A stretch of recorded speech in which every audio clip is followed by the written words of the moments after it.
¿Qué tal? Buenos días. Vamos a comenzar en esta mañana de jueves con una imagen en directo. En la isla de Tenerife esta mañana, hace muy pocas horas, han llegado embarcaciones, 2 a esa isla, el número de personas exacto está por comprobar, pero no solo han llegado a Tenerife, toda esta madrugada han llegado 4 cayucos ya a distintos puntos de las islas. Hay otros 2 que han llegado a la Restinga, que es este lugar que estamos viendo ahora también en directo. Precisamente estábamos viendo una embarcación de salvamento marítimo. No, estas no son en directo estas imágenes, pero sí son de esas embarcaciones que han traído en torno a 400 personas. Dicen que en el camino han fallecido entre 10 y 12 personas. Otra embarcación se dirige en estos momentos a Arguineguín, en Gran Canaria. No se sabe exactamente el número de ocupantes que lleva a bordo en esta nueva jornada de llegada de embarcaciones y cayucos a las islas, repartiéndose por varias islas de todo el archipiélago. ¿Qué tal? Buenos días. Hablaremos de este asunto y también de uno de los dirigentes más populares de América Latina, también de los más controvertidos por unos métodos discutibles que le han granjeado resultados aparentemente indiscutibles. Nayib Bukele ha tomado posesión por segunda vez como presidente de El Salvador, aclamado por los partidarios que destacan sobre todo la vuelta de la seguridad a las calles frente a las violentas pandillas. Pero tras esas luces hay sombras autoritarias de las que muchos sospechan. Una cosa está clara, El Salvador está dando que hablar. En este nuevo tratamiento para sanar la economía, quizá también haya que tomar medicina amarga. Los niños hoy van a las escuelas sin sus padres, caminan seguros, con la seguridad que van a regresar a sus casas. Para Bukele, el éxito frente a la violencia de las maras abre el camino para aplicar sus recetas a la depauperada economía salvadoreña. Y aquí es donde muchos recuerdan que la seguridad en las calles se ha logrado poniendo al país al borde de un estado policial y con el control de todos los poderes del gobierno. Las fuerzas de seguridad tienen potestad para detener a cualquier ciudadano de forma discrecional y sin ninguna garantía procesal. La cuestión es si se utilizará todo ese poder institucional contra opositores o periodistas críticos en un futuro próximo. Si El Salvador se dirige a un sistema autoritario sin equilibrios democráticos o simplemente hacia un futuro mejor. Bueno, hablaremos de este asunto, pero comenzamos aquí en el archipiélago. Madrugada de mucho trabajo para salvamento marítimo que ha tenido que ayudar a varias embarcaciones que venían a Canarias. Sabina Ortega, buenos días. Algunas de esas embarcaciones han llegado ahí hasta la Restinga en el Hierro. Buenos días, sí, de hecho la segunda embarcación llegaba hace unos 20 minutos, transportada por la Guardamar Urania, que finalmente ha traído a 190 personas auxiliadas que se encontraban en una embarcación a más de 100 millas del sur de El Hierro. De hecho, en esta embarcación también se encontraba una mujer embarazada que había dado a luz y tanto ella como su bebé han sido trasladados por el helicóptero Elimer a Tenerife. Esta es la segunda embarcación, ya que esta misma madrugada la Salvamar Adara era activada para poder prestar auxilio a la Guardamar Urania y por el camino, cuando iban al punto de localización, se encontraban con una segunda embarcación, en este caso con 67 personas a bordo, entre ellas varias en muy mal estado de salud. De hecho, 3 tuvieron que ser evacuadas por el helicóptero Elimer y 8 de ellas han sido ingresadas en el hospital insular. Según el testimonio de estos supervivientes, llevaban 12 días de navegación y también habían arrojado a más de una decena de cuerpos por la borda. Esta es la última hora, seguimos muy pendientes del estado de salud de estas personas ingresadas. Bueno, ya lo han oído, entre 10 y 12 personas se estima que podrían haber fallecido en el trayecto en esa embarcación. En otro punto de las islas, en Los Cristianos, en Tenerife, uno de los puertos donde este jueves han llegado también algunas de estas embarcaciones. Laura Pérez, buenos días. Buenos días, una jornada también intensa en este muelle de Los Cristianos en Tenerife, con la llegada de 2 cayucos durante la mañana y aproximadamente unas 250 personas en su interior. A las 8 de la mañana era rescatada por la Guardamar Urania, una primera embarcación con aproximadamente 200 personas a bordo. Ante nosotros tenemos esta segunda embarcación que ha llegado llegado recientemente al ser trasladada y rescatada a apenas 5 millas de distancia de la costa sur de Tenerife. En su interior aproximadamente 55 personas, entre las cuales no había niños ni mujeres. Había navegado durante 5 días aproximadamente desde Mauritania.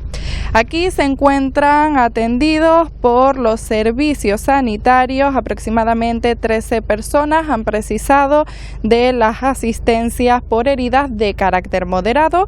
La verdad es que no se ha registrado por ahora ninguna incidencia de carácter grave. Como decía, seguimos a la espera de esa tercera embarcación que llegará al puerto de Arguineguín en Gran Canaria. Esta es la información que podemos avanzar, Roberto. Seguimos pendientes desde este muelle de los cristianos en Tenerife. Bueno, pues ahí están esos 2 puntos donde han llegado ya embarcaciones y atención porque en unos 20 minutos se estima que llegará esa tercera de la que estaba hablando nuestra compañera al puerto de Arguineguín. Estaremos atentos también a las noticias que nos van llegando en torno al conflicto de Israel. Acaba de dimitir el juez que representaba a Israel en el caso que se sigue por genocidio en el Tribunal de La Haya. El magistrado apunta en una carta a una decisión personal y familiar. Además, hoy hemos conocido que España va a intervenir en ese proceso contra Israel ante el Tribunal de Justicia Internacional, una demanda interpuesta por Sudáfrica. Lo ha anunciado esta mañana el ministro de Asuntos Exteriores. España va a intervenir en el procedimiento del Tribunal Internacional de Justicia iniciado por Sudáfrica ante la situación en Gaza. Es urgente que todos apoyemos al Tribunal, como hace hoy España, para que se respeten sus medidas cautelares, que recuerdo una vez más que son de obligado cumplimiento para todas las partes. Bueno, pues el gobierno estatal toma partido cada vez más y el gobierno de Netanyahu mantiene su presión, sin importarle si se abre otro frente, concretamente el del Líbano, por el fuego cruzado que desde hace meses mantiene con Israel.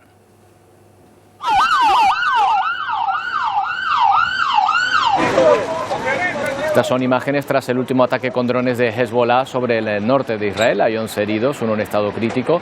La milicia y el ejército hebreo llevan 8 meses intercambiando bombardeos. En este tiempo han muerto cerca de 500 personas en ese punto, la mayoría en el lado libanés. מי שחושב שהוא יפגע בנו ואנחנו נשב בחיבוק ידיים טועה טעות גדולה. Justo hasta esa frontera se desplazó ayer Benjamín Netanyahu para visitar a sus tropas. El primer ministro de Israel ha ordenado la movilización de 50.000 reservistas más y amenaza con invadir el Líbano. Dice que de una manera u otra restaurará la seguridad en esa zona. Estados Unidos hace esfuerzos para contener una situación que podría desembocar en una escalada aún mayor del conflicto. Pero parece difícil contener al primer ministro israelí Benjamín Netanyahu en Gaza. La situación continúa prácticamente igual. Israel ha vuelto a bombardear el centro de la franja. Esta madrugada ha atacado una escuela de la ONU en Nuseirat, donde vivían cientos de desplazados. Muchos son mujeres y niños. Hay al menos 27 muertos y decenas de heridos. Tel Aviv mantiene que allí se ubicaba un centro de mando de Hamas y que las tropas tomaron medidas para no dañar a los civiles, vista hasta que no se consiguió. Este viernes se cumplen 8 meses del inicio de un conflicto en el que han muerto ya, según fuentes palestinas, 36.600 personas. Al frente del norte, en el Líbano, y a la guerra en Gaza, a Israel se le unen sus propias tensiones internas. Ayer, los israelíes más radicales celebraban su victoria en la Guerra de los 6 días, en 1967, lo que significó tomar el control sobre Jerusalén. Para festejarlo, miles de personas reivindican por el barrio árabe de la ciudad, provocando enfrentamientos entre ambas comunidades.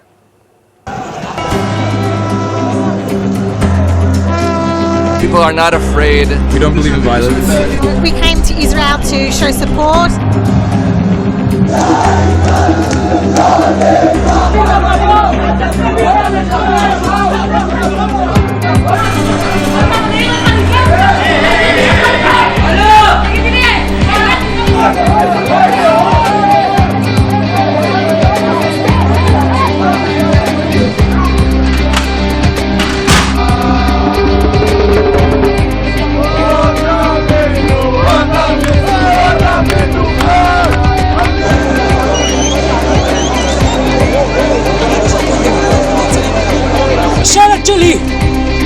En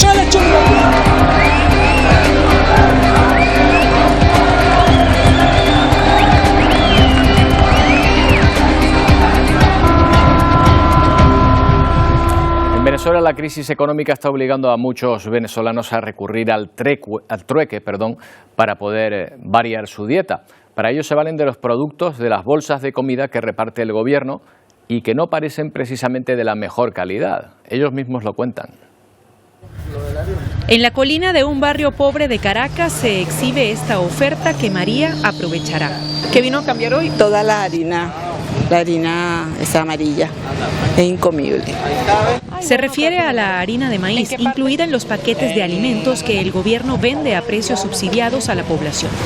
Son las llamadas popularmente bolsas CLAP, pero la calidad de los productos es cuestionada. El arroz ha salido con gusano y igual que los enlatados, los jamones que ven. Y la harina a veces viene como con telaraña. Algunos aprovechan estos productos para garantizarse, otros que no pueden pagar. La última vez que pude cambiar, que ya tiene tiempo que no viene, cambié medio kilo de jabón por 5 kilos de harina. Mira, 6 kilitos aquí, 6 kilos. Óscar es el dueño del camión de verduras que impulsa este trueque. Mira, hasta rota la recibimos. Pero este tipo de intercambios son comunes en barriadas de Venezuela. Hay que inventar estrategias a veces para poder vender. Entre 5 y 6 millones de venezolanos están en inseguridad alimentaria según la ONG Cáritas de Venezuela. Sin embargo, el chavismo atribuye esta coyuntura a las sanciones económicas que pesan sobre empresas y funcionarios del Estado. Hay que tener claro que aquí tenemos un ataque nacional hacia la moneda nuestra. El programa de bolsas CLAP ha estado salpicado por denuncias de corrupción que incluso trascienden fronteras. En 2018, México desarticuló una red que vendía alimentos con sobreprecio al gobierno de Venezuela, destinados a estas bolsas. Nayib Bukele ha tomado posesión esta semana como presidente de El Salvador. En su discurso ha hablado de aplicar medicina amarga para mejorar la economía y ha pedido a los ciudadanos seguirle sin quejarse. Juramos defender incondicionalmente nuestro proyecto de nación, siguiendo al pie de la letra cada uno de los pasos, sin quejarnos. El país ya se curó de las pandillas y ahora quiere curarse de la mala economía.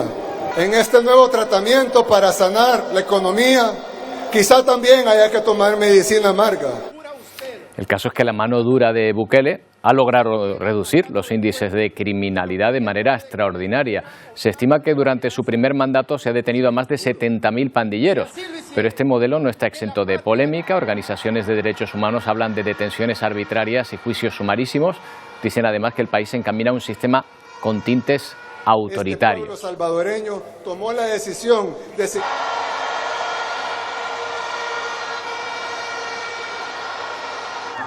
Luces y sombras en el mandato de Bukele, que desde luego ha puesto a un país de 6 millones de habitantes en el centro de la conversación de todo el continente. Juan Manuel Santana, ¿qué tal? Buenos días. El Salvador está dando que hablar.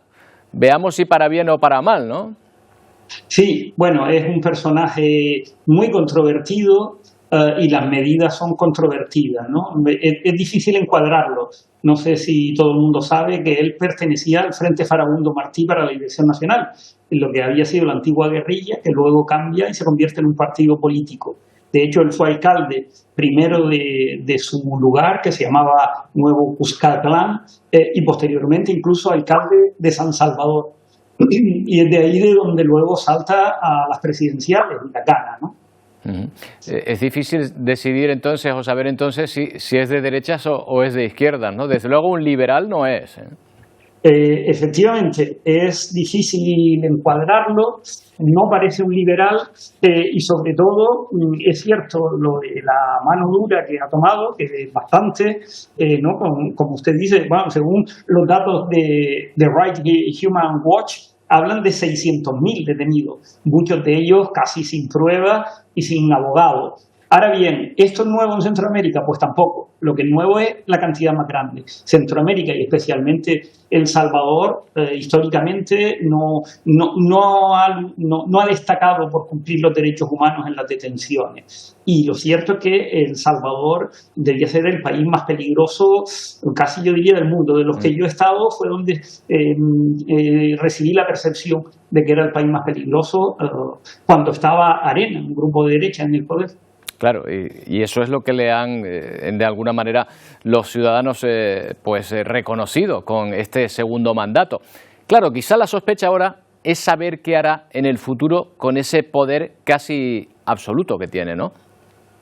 Claro, eso es cierto, que se ha ido convirtiendo en un régimen con mucha autoridad en manos del presidente, tiene una gran popularidad, ha trabajado mucho todo el aspecto mediático, pero es cierto que muchos de esos antiguos guerrilleros del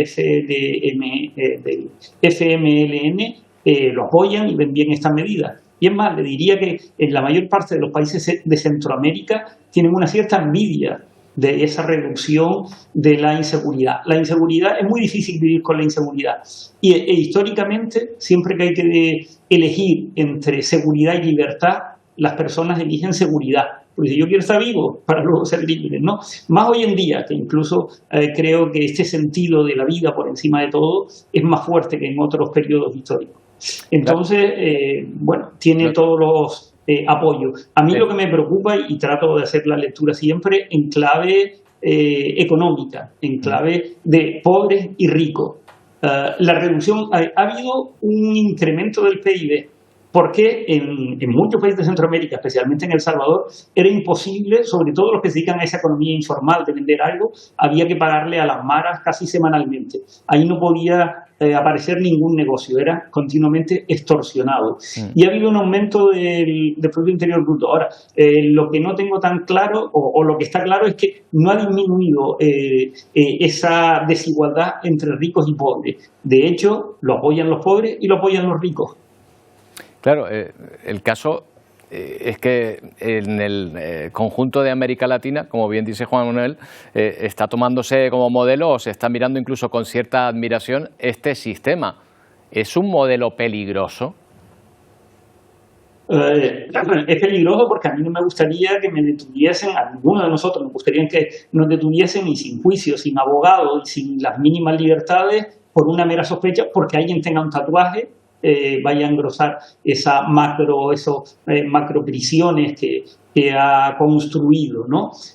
Ahí hay un gran peligro. Pero como le digo, yo diría que en esos países estaban acostumbrados a eso, estaban acostumbrados al maltrato en general y a la corrupción policial y del ejército. Claro. De esto parcialmente ha habido una mejoría, y parcialmente pues ha eliminado a parte de estos sectores, con lo que pues la votación lo dice casi todo, ¿no? Ha sacado casi el 80%, y el partido del que él venía, el FMLN, pues se ha quedado con mucha menos cantidad, que claro, es el segundo. Quizá el dilema peligroso que pueda plantear este tipo de cuestiones, Juan Manuel, es ir al simplismo de decir, enfrentar una democracia insegura frente a una dictadura estable, ¿no? Claro. Ahora, hay muchos países del mundo donde formalmente son autoritarios, pero se vota cada 4 años. Eso es lo que puede pasar. No creo que vaya a romper con el orden constitucional, ni que se vaya a declarar un dictador, no, porque eso hoy en día no es factible y no lo necesita. Desde los gobiernos se pueden ganar elecciones cada 4 años y tomar unas medidas autoritarias. Insisto que a mí lo que me preocupa sobre todo es las grandes desigualdades entre ricos y pobres, ¿no? Para mí la clave está en si se reduce la pobreza. Veremos en qué se traduce este segundo mandato de Bukele, después de uno primero exitoso, desde luego, al margen de los métodos empleados en cuanto a la seguridad que la población persigue. Juan Manuel, muchas gracias por habernos atendido. Buenos días. Muchas gracias a ustedes por contar conmigo. Buen día. También es difícil ganar a polémico al presidente de Argentina, Javier Milei, que propone medidas drásticas también. En su caso, para salvar la economía argentina, ya ha dicho que va a vetar la modificación de las jubilaciones si sale aprobada en el Senado, y que prevé muchos despidos más en el sector público. cada vez que los degenerados fiscales de la política quieran ir a romper el equilibrio fiscal, se los digo yo ahora, lo dije antes, lo digo ahora y lo voy a repetir hasta el cansancio. Les voy a vetar todo, me importa 3 carajos. Vamos a terminar echando 75.000 personas, ya llevamos 25.000. Pues nada, le quedan 50.000 por echar por delante. Otro escándalo que salpica al gobierno de Javier Milei. Tras retener durante meses 5 millones de kilos de alimentos, el Ejecutivo se ha visto obligado a rectificar porque estaban a punto de caducar. El Ejército ya ha comenzado a repartir la comida a pesar de esa fecha de caducidad. Tras meses de controversia, esa es la cantidad que tiene que tener, 844 kilogramos. Acá lo que se entregó son 844 cajas de leche. Y bueno, ahora nos dirigimos a otro sector. El gobierno de Milei rectifica y ordena al ejército distribuir la ayuda humanitaria que previamente había retenido.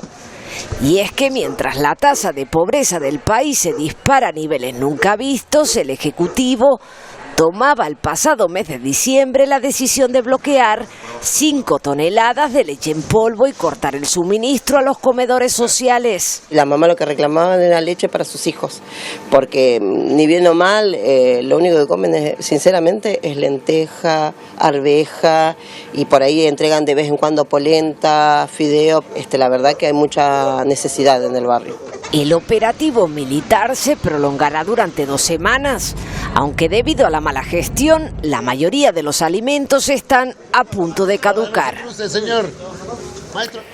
Vamos a ver la llegada de la 5ª embarcación que ha atracado hoy en las islas, este caso en Arguineguín. 5ª, como decimos hoy, en torno a 550 personas han llegado a 3 islas durante esta madrugada. Esta es la última en llegar. Veíamos antes también las que habían llegado al Hierro y al puerto de los Cristianos en Tenerife, con el drama de saber que en el caso del Hierro, de las personas que llegaron, al menos una docena han fallecido por el camino y según los testigos, los compañeros de viaje arrojaron sus cuerpos por la borda. Se da la circunstancia también de que nada más pisar tierra, una mujer ha dado a luz y ha podido hacerlo en el hospital del Hierro. Era una de esas personas que venía en esa embarcación. Estas que están llegando al puerto de Arguineguín pues son las que formaban parte de esas 5 embarcaciones que de las que les hemos venido hablando. No sabemos exactamente cuántas personas viajan a bordo ni cuál es su estado de salud. Tampoco sabemos si durante el viaje han sufrido alguna pérdida. Lo irán narrando ahora a medida que van llegando y sean interrogados por las autoridades. De vuelta al continente europeo, Vladimir Putin vuelve a llevarse la mano a la cartuchera. El presidente ruso se ha reunido con los principales editores de noticias que trabajan en su país y les ha dicho que está en disposición de atacar a los países que suministran armamento a Ucrania. Второе. Мы думаем на тему о том, Matiza Putin que lo que se plantea es ceder armas de largo alcance a otros países que lo precisen, aunque sea para que las usen para atacar territorios en Occidente. Es una forma de responder a los aliados de la OTAN, como Estados Unidos o Alemania, que han dado permiso a Ucrania para dañar objetivos en suelo ruso. Putin también ratificó la disposición de Moscú para usar armas nucleares, insiste siempre en defensa propia.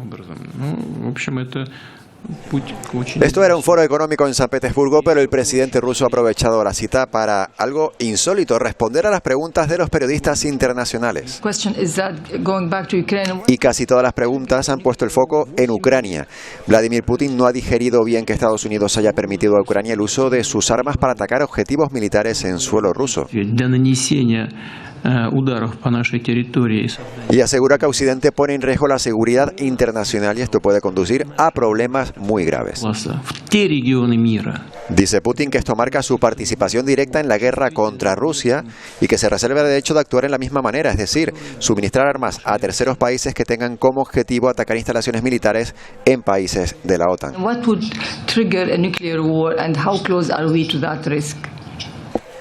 El presidente ruso ha vuelto a poner sobre la mesa la amenaza nuclear. Afirma que no tiene el dedo sobre el botón rojo, pero que usará todo el armamento que tiene a su disposición si percibe una amenaza a su soberanía.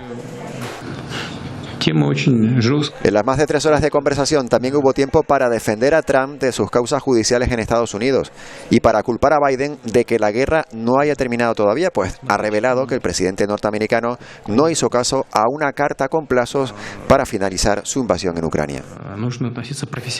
Mientras las dos Coreas libran su particular guerra de globos, los de Corea del Norte van hacia el sur cargados de basura, los del sur vuelan hacia el norte con folletos y mensajes en contra del régimen de Pyongyang, también con música K-pop y con algunos pendrives con imágenes de la libre Corea del Sur.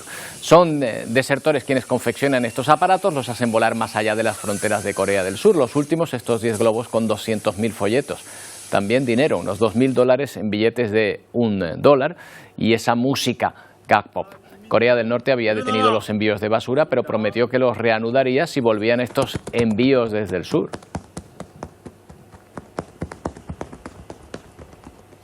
Y de polémicas no nos hablamos tampoco en España. El presidente Pedro Sánchez ha decidido huir hacia adelante ante la investigación judicial sobre las actividades empresariales de Begoña Gómez, aprovechándose presuntamente de su condición de esposa del presidente.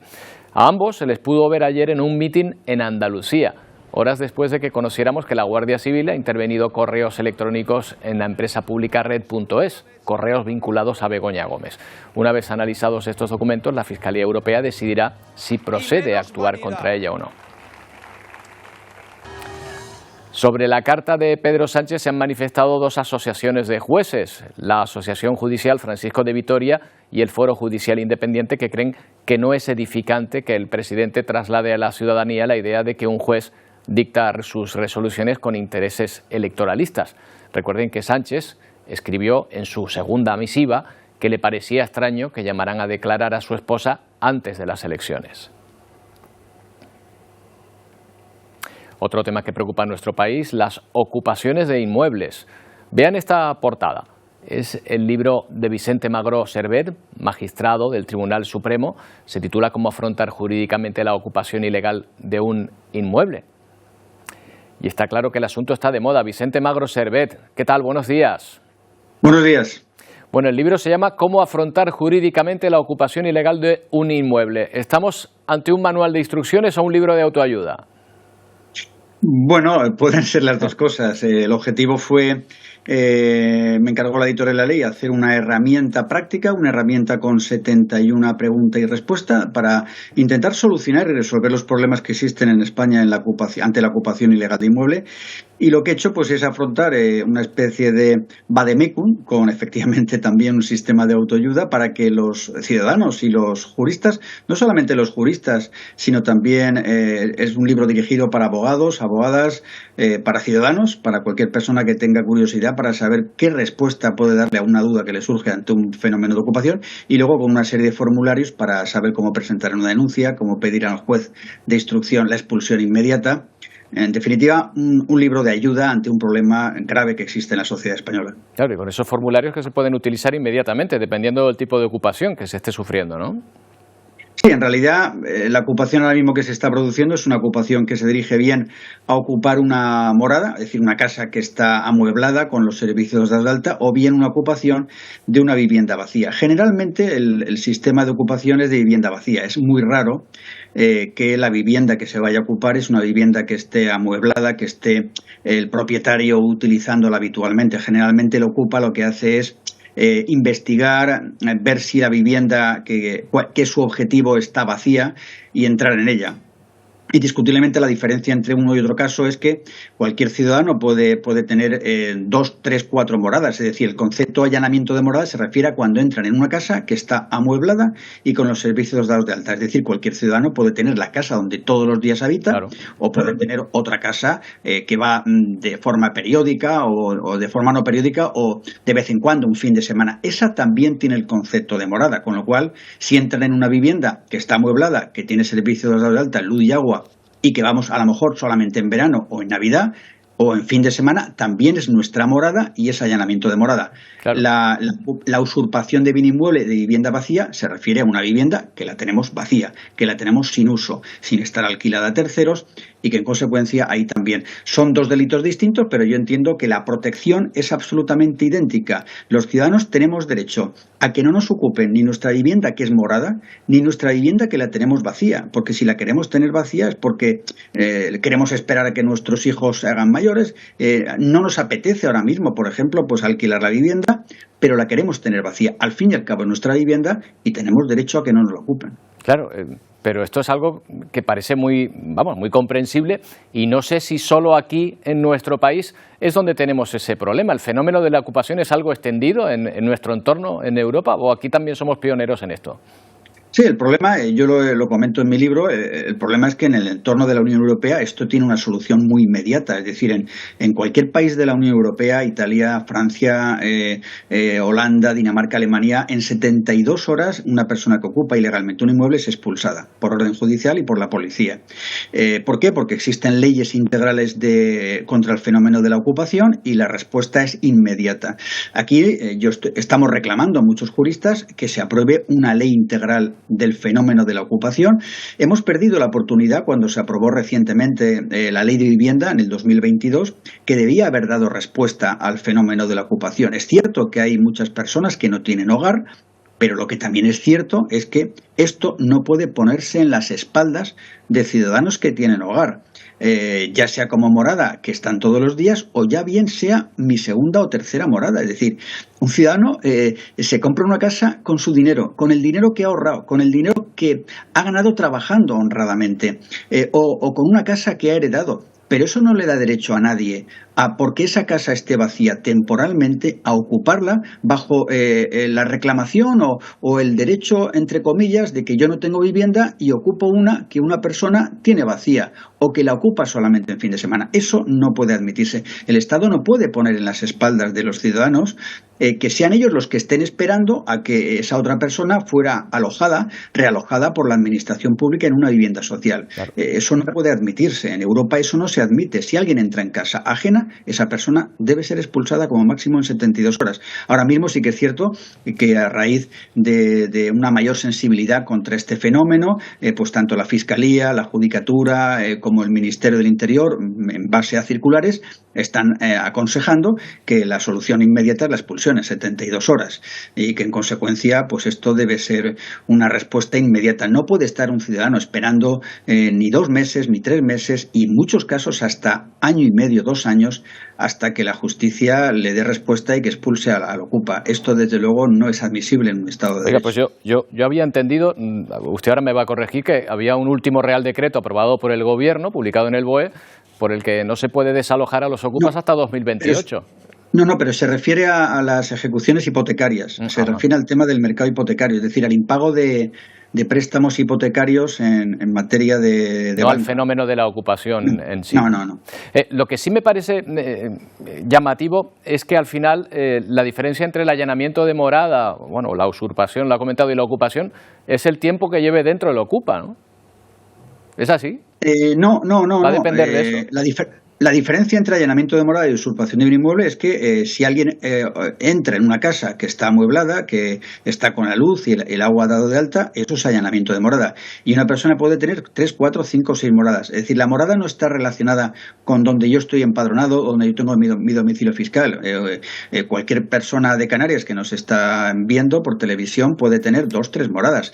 Una persona que tiene una casa a la que va, por ejemplo, los fines de semana, pues puede tener, eso es morada. Si una persona tiene su residencia fiscal en Las Palmas de Gran Canaria y tiene otra casa en Lanzarote, pues la segunda casa de Lanzarote también es morada, siempre y cuando la tenga amueblada. Solamente es usurpación de bien inmueble la vivienda que está vacía, la vivienda que está sin uso. Ese es el ámbito diferencial. Bueno, pues ahí está ese libro, Cómo afrontar jurídicamente la ocupación ilegal de un inmueble. Magistrado, muchas gracias por habernos atendido. Buenos días.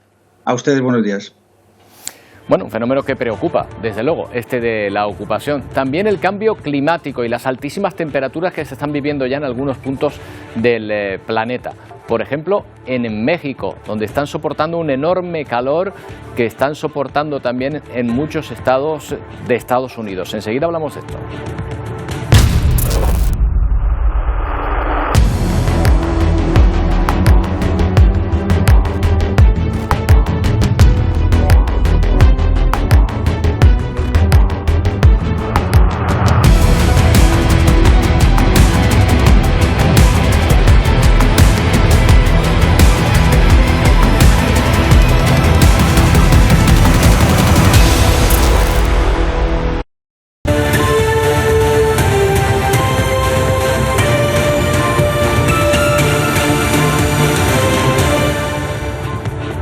Cientos de migrantes que intentaban cruzar la frontera entre Estados Unidos y México han sido detenidos en las últimas horas tras la entrada en vigor de las nuevas restricciones del gobierno de Joe Biden.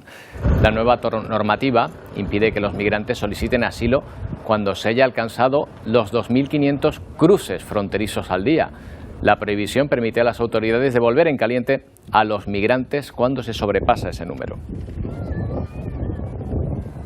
Vamos a hablar de este asunto. María Rosman, ¿qué tal? Buenos días desde Atlanta. Hola, muy buenos días. Bueno, parece que Joe Biden tiene en cuenta que las elecciones están a la vuelta de la esquina y toma medidas en las que su rival, pues a lo mejor le tiene ventaja, ¿no? Efectivamente, yo creo que está bastante claro que se trata de un movimiento político de cara a las elecciones. Es uno de los problemas más grandes que enfrenta Joe Biden, es el tema de la inmigración en Estados Unidos, y mucha gente lo ha estado acusando de por qué no actúa por medio de un decreto legislativo, ya que no consigue llegar a un acuerdo en el Congreso. La cuestión es que sí, dijo, bueno, pues lo que vamos a hacer, vamos a limitar, vamos a restringir este tipo de visados que son por el tema de asilo político. Vamos a hacer ese promedio de 2.500 personas. Lo que no se ha tenido en cuenta es que realmente no hay los medios, si no se aprueba un presupuesto para esto, para poder atender a todas estas personas que ahora van a quedar detenidas en ese limbo en la frontera o que van a ser deportadas inmediatamente. Esto está causando, pues, obviamente la protesta por parte también de muchos grupos de activistas. Y vamos a ver cómo al final le va a salir la jugada a Biden, ¿no? Porque ha sido una medida un poco rápida. No es que no sea necesario, por supuesto, que los controlen la frontera, pero realmente se ha hecho un poco a la carrera y sin pensar en las consecuencias que tanto desde el punto de vista humanitario va a tener para estas personas que están llegando a Estados Unidos, como realmente para las autoridades en esa zona, que tampoco saben cómo van a lidiar con un problema sin tener los fondos para ello, ¿no? Claro, lo que permite es la expulsión en caliente, es decir, no elimina la petición de asilo, pero sí pone un límite. Dice, cuando llegamos a 2.500 personas diarias, creo que es así el número, a partir de aquí todo el mundo para afuera y a esperar a mañana hasta que haya otro cupo de 2.500. ¿Sería algo así? Sí, en realidad es un promedio. Es un promedio de si cada 7 días el promedio supera los 2.500 en algún momento, entonces es cuando se activa. Pero además también los criterios para poder otorgar ese tipo de visas también se han endurecido. Entonces hace que todo esto sea más complicado.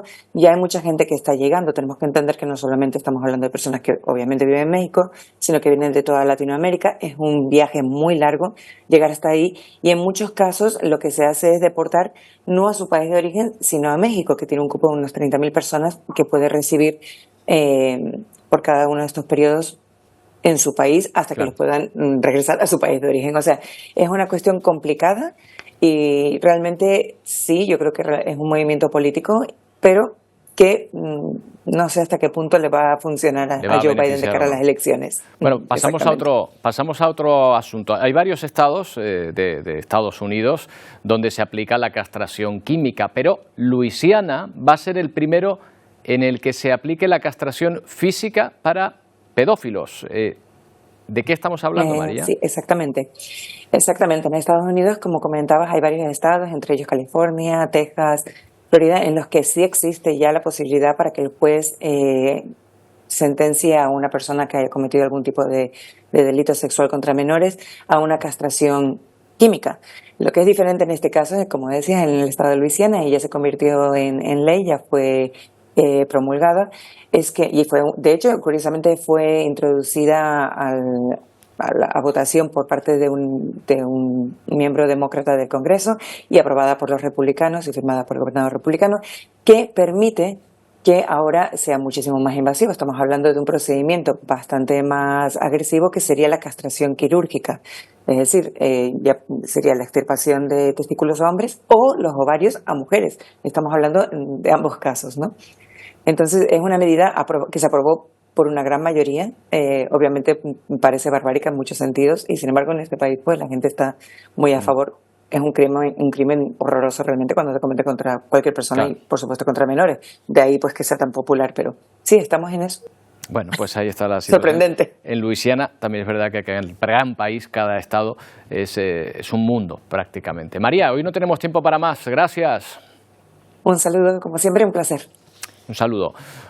Vamos a ver cómo vienen nuestros compañeros de Ponte al Día, cómo tienen preparado el programa esta mañana. Pedro, Wendy, buenos días.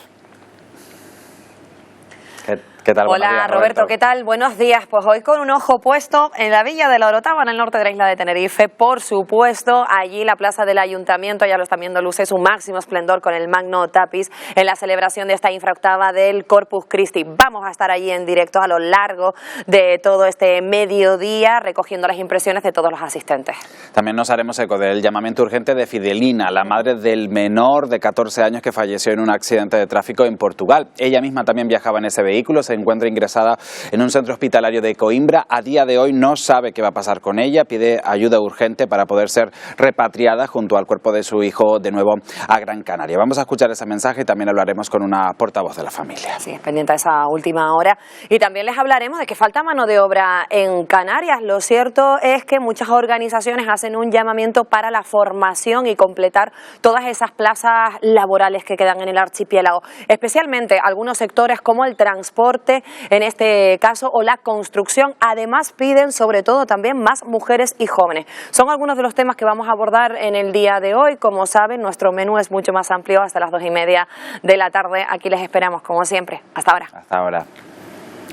Y Emilia, ¿cómo viene el tiempo en esta jornada? Cuéntanos, buenos días. ¿Qué tal? Buenos días, Roberto. Bueno, pues viene con cierta humedad, y no es mala noticia esta, teniendo en cuenta también cómo nos ha dejado mayo. Mira, tenemos un gráfico de lo que ha sido ese avance climatológico del mes de mayo.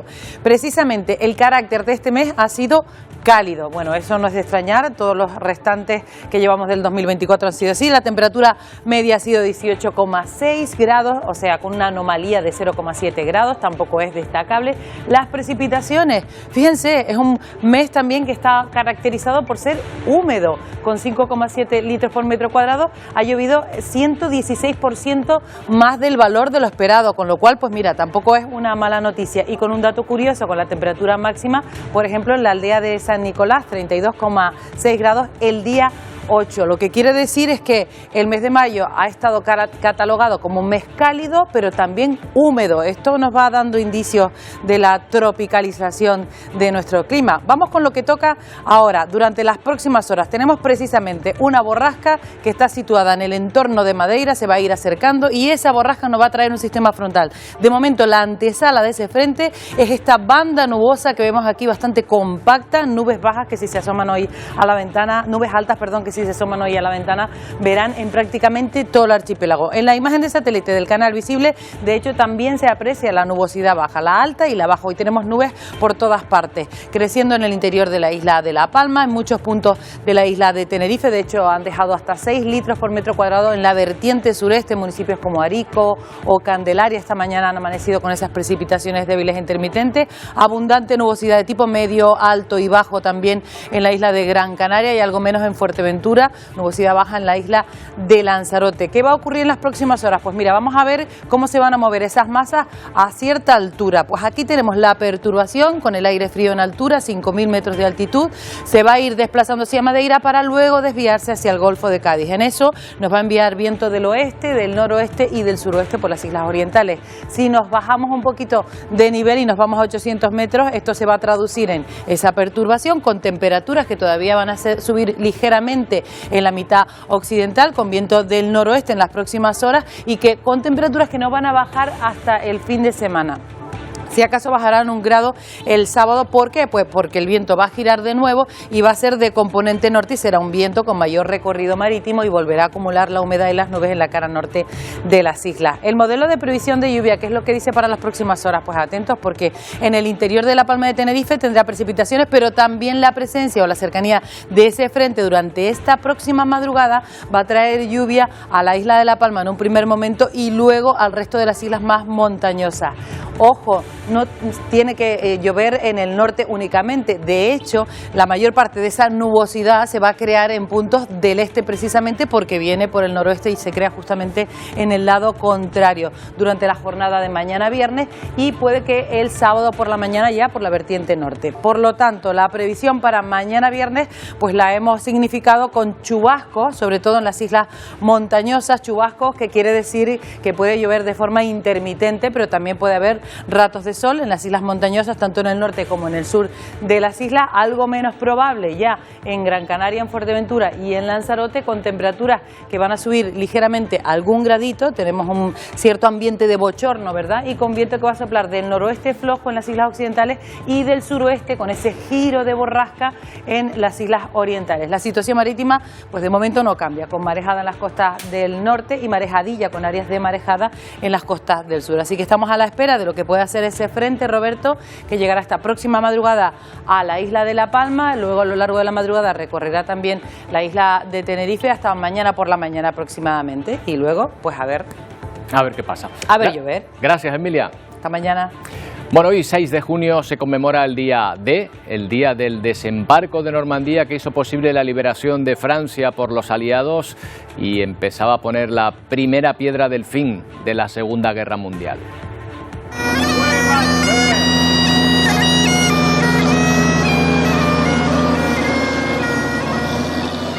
Se cumplen 80 años ya del desembarco y las celebraciones tienen lugar cada año desde el 6 de junio de 1945. Con algunas de las imágenes de esa celebración nos vamos a despedir. Desde el aire, en el mar, en tierra, el espectáculo ha concentrado a miles de personas y destacados mandatarios. Volvemos mañana a partir de las 11 en una nueva edición de Atlántico Noticias. Adiós.